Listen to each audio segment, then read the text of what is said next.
Yes po, Mr. Chair. You may proceed.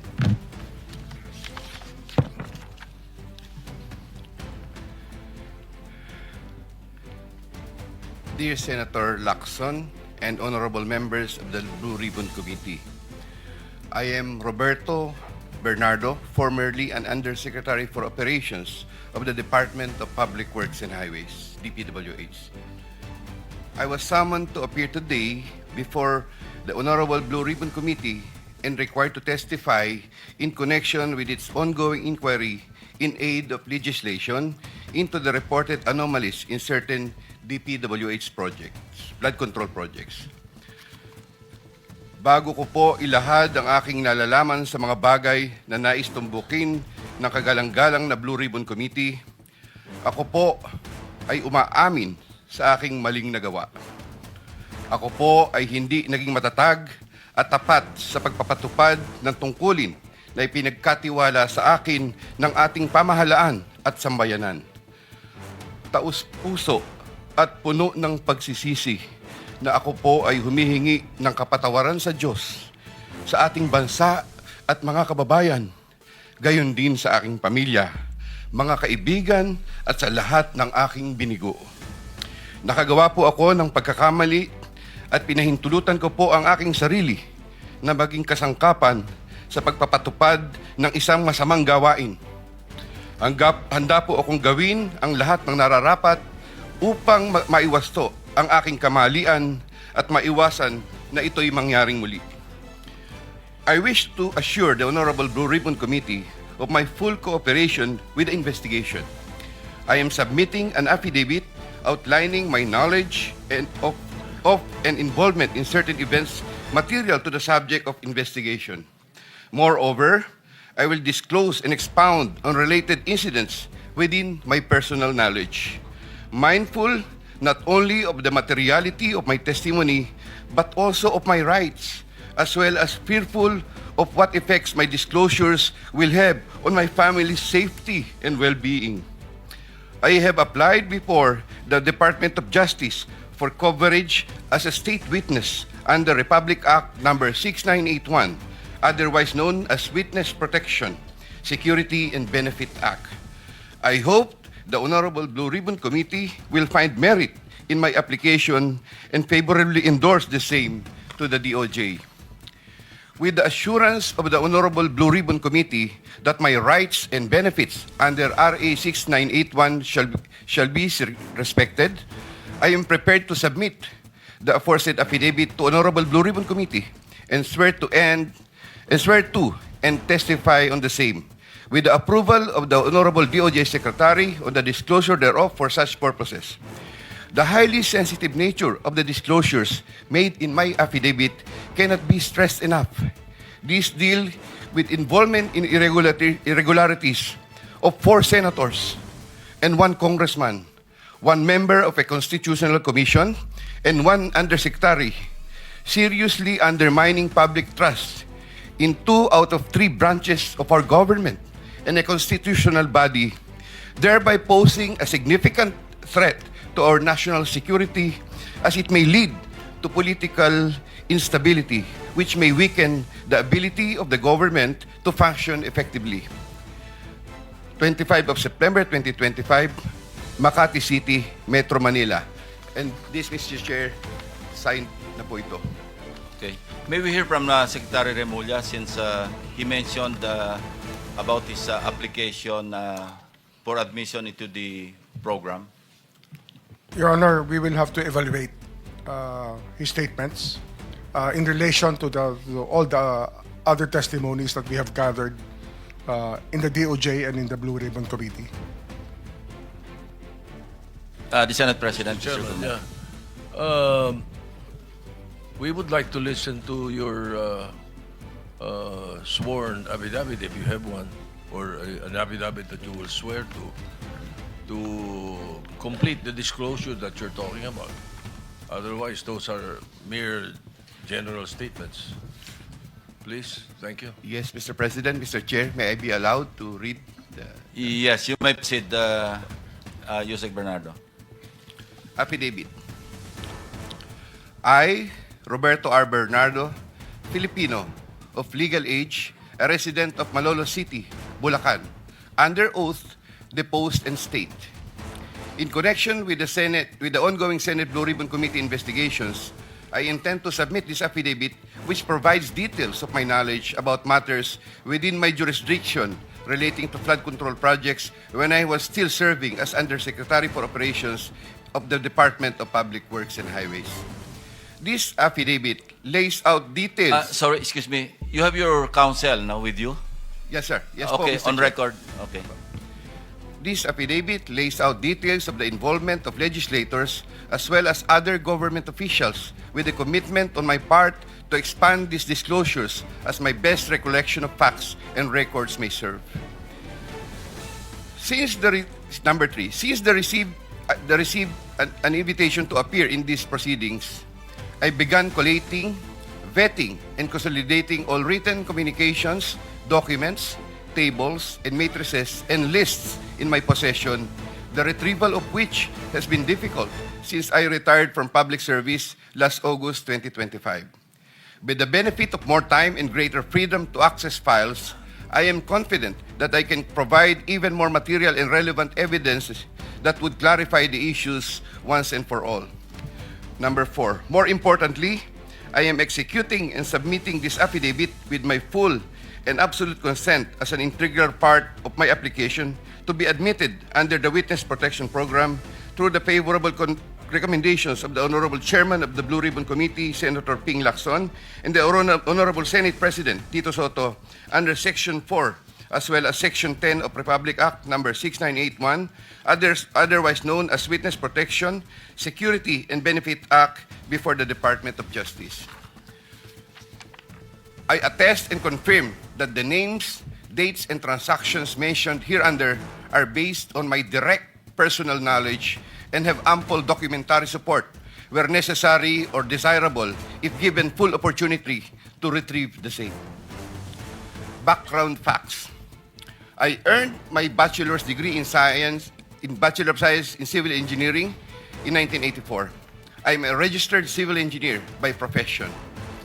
In the year 1985, I began my 40-year stint in the DPWH as a laborer.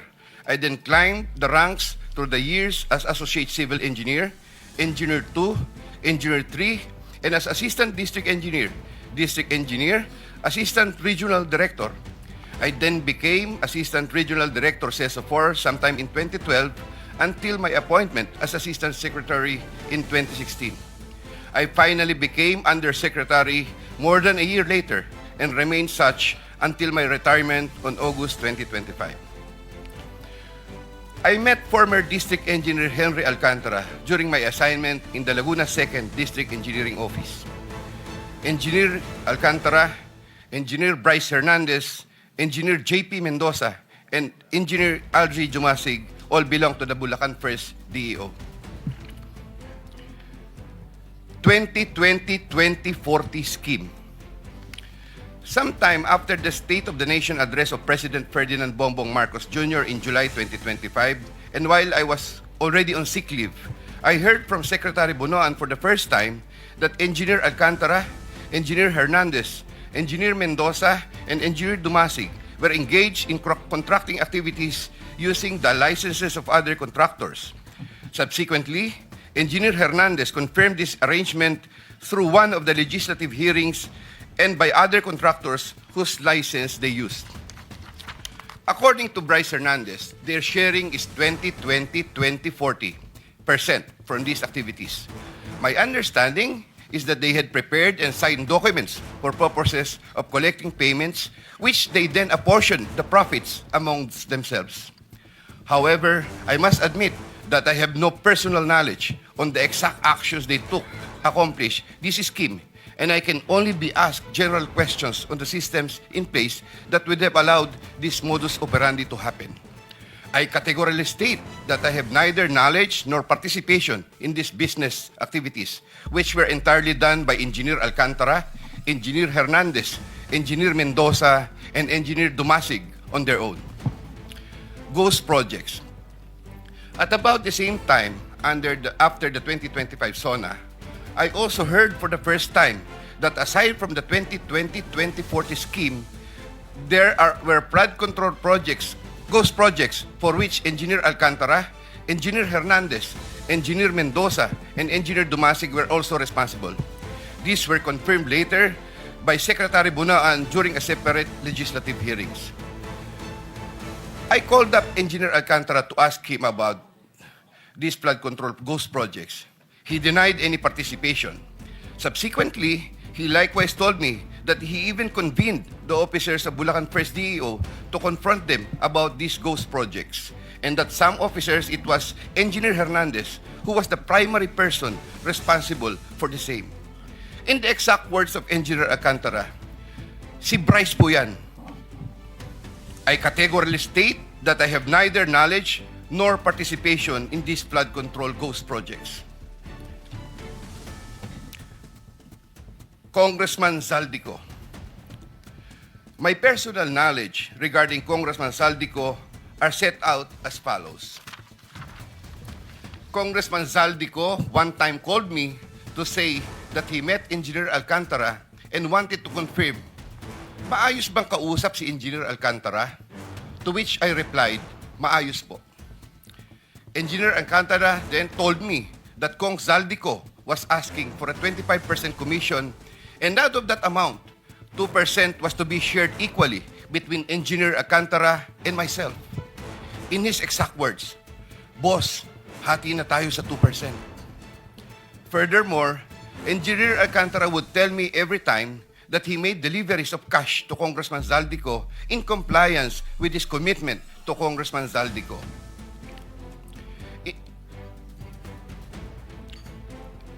In this affidavit, I shall mention my personal knowledge regarding Senator Chis Escudero as follows. Maynard Ngu and I are close friends, and we go years back. He is also a close friend and campaign contributor of Senator Chis Escudero. Maynard Ngu asked me to submit a list of projects. I personally submitted a list of projects to Maynard Ngu, and some of the items therein pertaining to Valenzuela and Marinduque projects were subsequently included in the General Appropriations Act. A copy of the list of Valenzuela and Marinduque projects is here to attach to this affidavit as Annex A. When I gave him the list and in relation to the commitment, I asked him, "Boss, paano to?" Maynard replied, "Bahala ka na." I asked, "Boss, okay na ba ang 20%? Maynard said, "Okay." After inclusion of the projects in the GAA, I delivered 20% of approximately 800 million or about 160 million to Maynard Ngu, which was meant for Senator Escudero.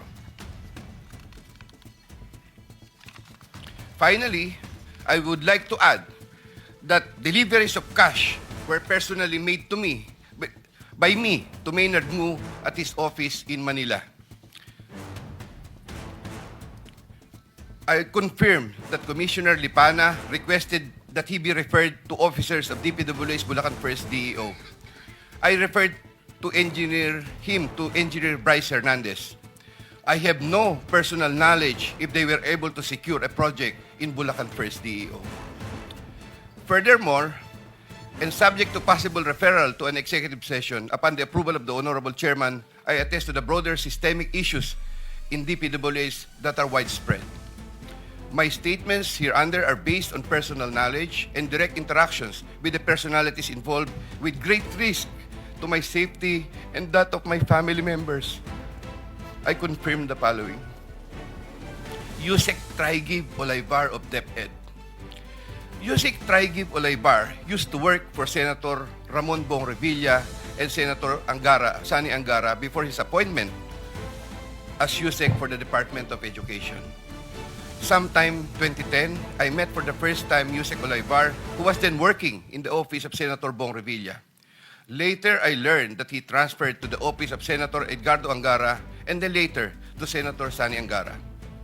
Sometime 2024, Usec Olaybar personally called me for a meeting to discuss about unprogrammed appropriations, supposedly for the office of the Executive Secretary. In the said meeting, he requested me to submit a list of projects. After the meeting, I asked Bulacan First DEO to prepare a list of projects for funding. Thereafter, Engineer Alcantara submitted a list of projects worth 2.85 billion. Here to attach as Annex B is a list of those projects. Subsequently, I submitted this list to Usec Olivar.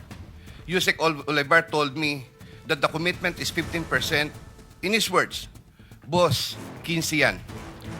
Thereafter, the DPWH received a special allotment release order for 2.85 billion for the projects listed in Annex B.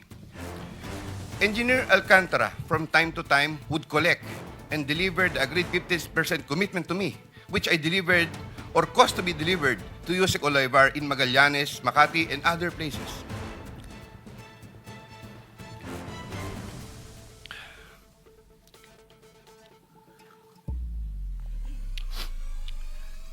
Senator Ramon Bong Revilla.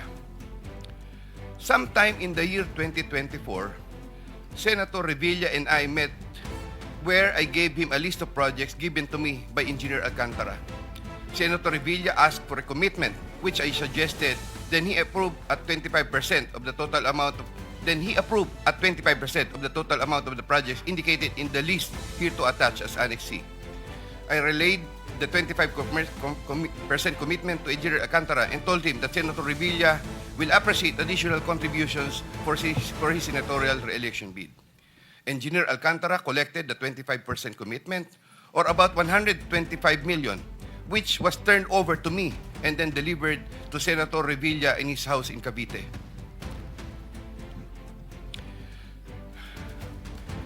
Senator Nancy Binay. Sometime in the year 2024, Carlin Villa, a staff of trusted confidant of Senator Binay, called me and asked for a commitment which was set at 15% of the total amount of the projects indicated in the list here to attach as Annex D. I relayed the 15% commitment to Engineer Alcantara. Engineer Alcantara collected 15% commitment, or about 37 million, which was turned over to me and which I then delivered to Senator Binay at a house in Quezon City. Given the complexities of the transactions and personalities involved, I humbly reserve the right to submit a supplementary affidavit if warranted in the premises. I attest to the truth of the foregoing statements based on my personal knowledge and authentic records. In witness thereof, I will be affixing my signature this day of September 2025 here, Mr. Chair. Yeah. Kindly sign your affidavit in the presence of everybody.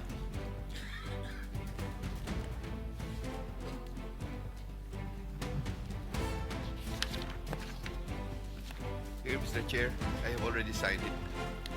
For the record, you signed the same affidavit that you read, no? Yes po, Thank Mr. you. Chair. Maraming salamat, Usec. Secretary Remulla is recognized. Your Honor, after hearing his affidavit and his willingness to disclose all other details about the transactions that happened under his watch, may I respectfully ask the committee to allow the DOJ to have an evaluation of Mr. Bernardo immediately.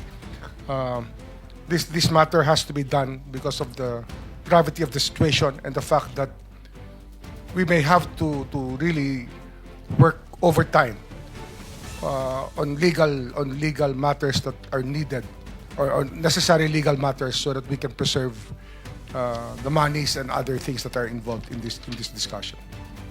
Thank you, Secretary Remulla. Will you be open to answer some questions addressed to the Secretary of Justice before you leave? Just like the last time? No, not to Usec Bernardo, but to the Secretary for some clarificatory questions. I mean, to the Secretary of the OJ, not to the affiant. Because you have to bring him back after lunch, no? Not to you, but Secretary Remulla. Will Yes, you po. be willing to, not Usec Bernardo? I'm referring my question to Secretary Remulla. If you're willing to accommodate just a few questions from the members, if they're... Yes, Your Honor. Of course, Okay. Your Honor. So we'll start with whoever. Senator Erwin Tulfo is first on the list, kindly. But kindly limit your questions to, in the meantime, no, to Secretary Remulla. Mamaya na lang yung kay Undersecretary Bernardo. Anybody? You have some questions? The same naman lang rin, Mr. Chair, na pag alis ni Secretary Remulla, alis din si Bernardo, baka pwedeng magtanong na kay Bernardo. Hindi. Ang kasundan natin, pagbalik na lang. Kasi hahaba eh. And they have work to do.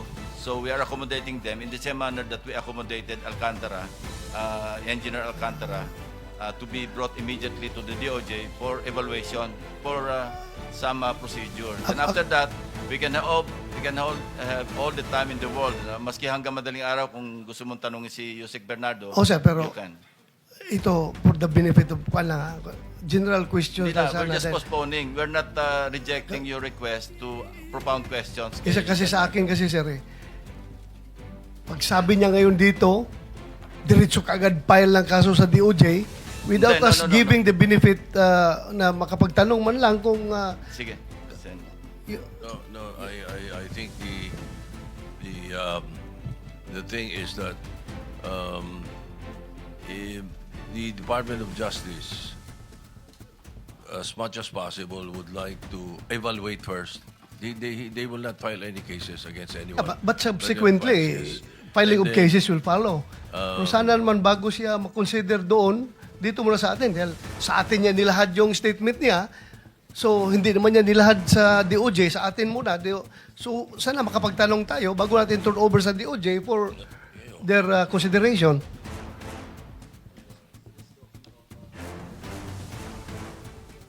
Mr. Chair, I think the point... Hearing is suspended. DOJ.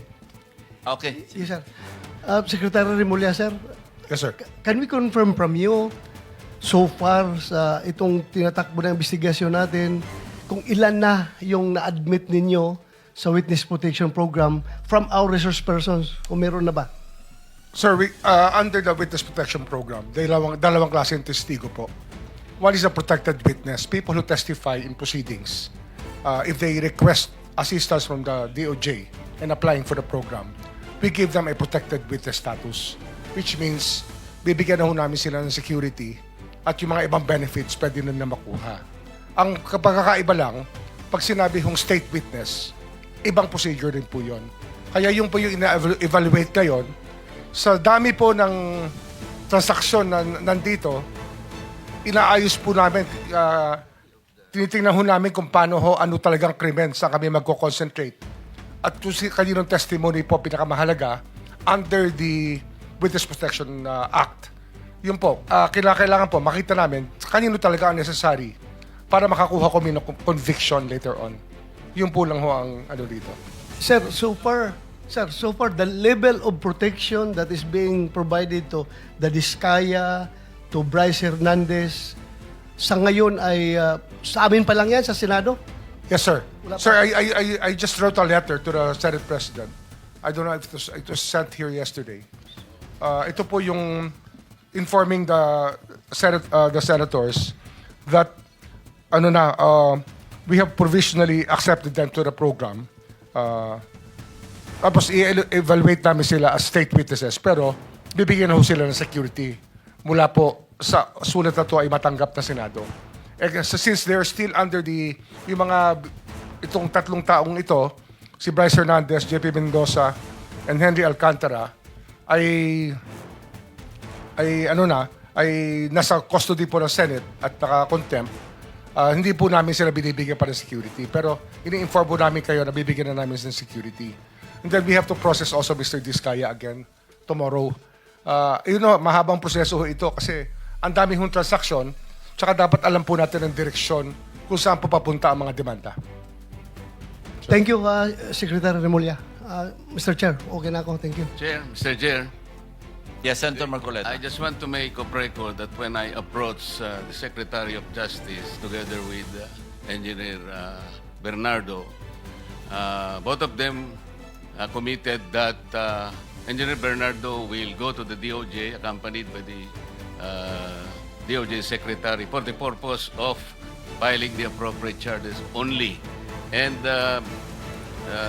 Engineer Bernardo will not in any way add or alter the affidavit that he presented before us. Meaning to say, no additions, no subtractions, walang alterations. Whatever copy that he distributed to this committee will be just that. That is correct. Thank At you, saka, Mr. Chair. recorded naman po, nasa transcript, nasa YouTube, nasaan pa. Yes, sir. Kaya Kasi po, kung mag-alter siya, he will be liable for perjury. Hindi po, no supplement, no nothing. Kasi No, po he yung iba, indicated- pagdating dito, nagsusupplement. Ang sabi niya, wala na po akong idadagdag. Yun lang po.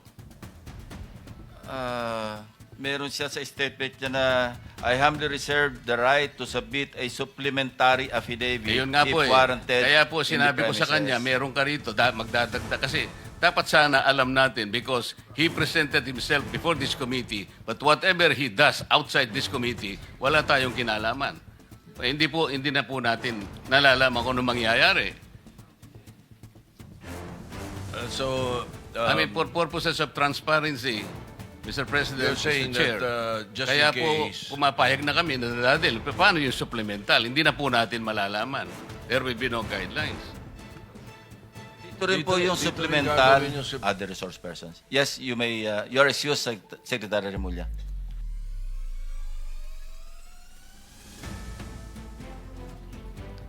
The Vice Chairman, Senator Erwin Tulfo, is recognized. 5 minutes, same guidelines, same rules apply. Mr. Chair, ako din po nakukulangan po doon sa sinabi ni Usec Bernardo na parang kulang pa po yung mga tao na tinuro niya. So I believe sa supplemental po, aantayin na lang po natin siguro pagbalik niya because hindi po ako naniniwala na itong 4 lang po ito. I'm sure meron din po siya siguro mabanggit sa Kongreso, Mr. Chair. Anyway, I would just like to direct my question to Engineer Henry Alcantara. Mr. Alcantara, sang-ayon po ba kayo doon sa sinasabi ni Usec Bernardo na dating boss mo? Doon po sa mga personalidad na binanggit niya, wala po akong personal knowledge. Doon naman po sa sinasabi niya na 15 po, ginagalang ko po yung opinion niya. Pero ako po talaga ay 25 po at kung ano po yung nasa affidavit ko, yun po ang dinadala ko po.